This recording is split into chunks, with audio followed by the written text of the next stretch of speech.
Thank you very much. Let me just, since this is the last you'll hear from me, let me thank Nigel Cameron and Michael Krasny and the CBC for putting on this debate, which I think has been, I hope you'll find, a useful and clarifying experience.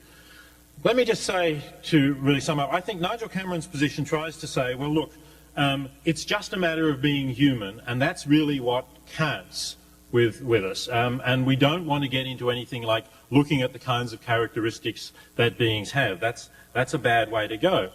But I think that that's really a very unsatisfactory answer unless you really are just appealing to some sort of religious doctrine. In other words, just to say, well, you know, we should just take that as a fact. Why is that morally significant, simply being human? I think you have to say something more about that. We want to say that it's worse to kill a human being than it is to kill a cabbage, say, to take an extreme example of a being that's not even conscious.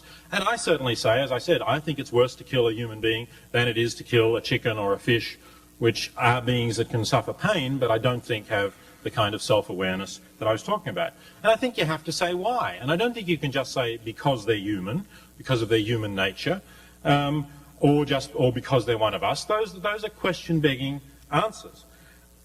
I think that really, you know, the reason that Dr. Cameron is defending this is, as he's made clear, because of his Christian beliefs, which, you know, tell him that every human has an immortal soul or something like that, or is made in the image of God, or that God granted us dominion over the animals but not over the humans. And this is really what lies behind it. And, you know, I mean, he's obviously free to hold those beliefs, but I have to say they're not my beliefs, and I don't think they're beliefs that are persuasive to others who don't share that view and who are looking for some different kind of answer. Now, one reason why this is not such a simple answer anyway is that even if you say, well, we want to say they're one of us, part of our community, there's a whole lot of different questions that you have to answer about boundary lines. And I didn't find Dr. Cameron's answers very satisfactory in that way. You have to answer questions about the boundary lines between those of us with capacities and those of us without them. I didn't find his answer on the anencephalic really satisfactory.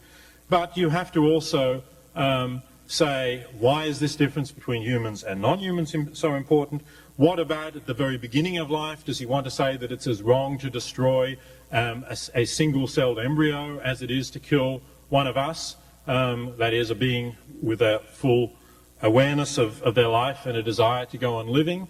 And why should that be so? Because even at the very beginning of the creation of life, there's still boundaries to be drawn. What is the crucial moment supposed to be when you become one of us? Is it when the sperm penetrates the outside of the layer of the egg, or only when the genetic material of the egg and sperm fuse? Why would you choose those boundaries? What is supposed to make a difference in these sorts of cases? What about the fact that we have the capacity to create more lives by dividing the embryos?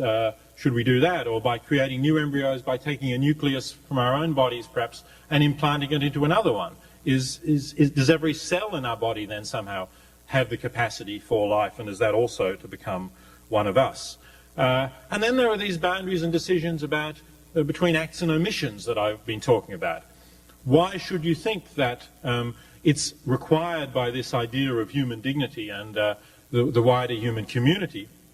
It's required at all costs to avoid intentionally ending a life by active means, but you're allowed to withdraw a respirator. We didn't really get onto this in detail, but certainly most people think that you are allowed to withdraw a respirator from someone, for example, who is, you know, suffering from terminal illness and will only live a few days or a week or two, and who doesn't feel that their life has anything that is worthwhile.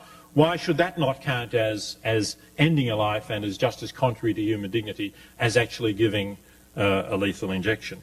What about the case of brain death? We haven't had a response from Dr. Cameron on whether he considers that people whose brains have irreversibly ceased to function but whose hearts are still beating and whose bodies are warm are one of us, are members of the human community or not. So there are all these difficult decisions, and the growth in medical technology just makes them more difficult. And that's why I think it's not enough to really just say, well, it's a matter of who is the wider human community. it's something we need to think about a lot more. And let me just finish with one final point I was reminded of when Dr. Cameron referred to the wider global community right at the end. In fact, if we're concerned about human dignity and saving lives, it's very easy for us to save lives at very little cost, if only we would really take seriously this idea that all human life is equally worth living, or even my more limited version, that the lives of all human beings who want to go on living is equally worth living. Because we know that there are close to 10,000 children dying every day from poverty-related causes. And surely every time we go out to a restaurant, every time we spend money on new clothes or CDs or going to the theatre, we could be donating that money to help save these people's lives.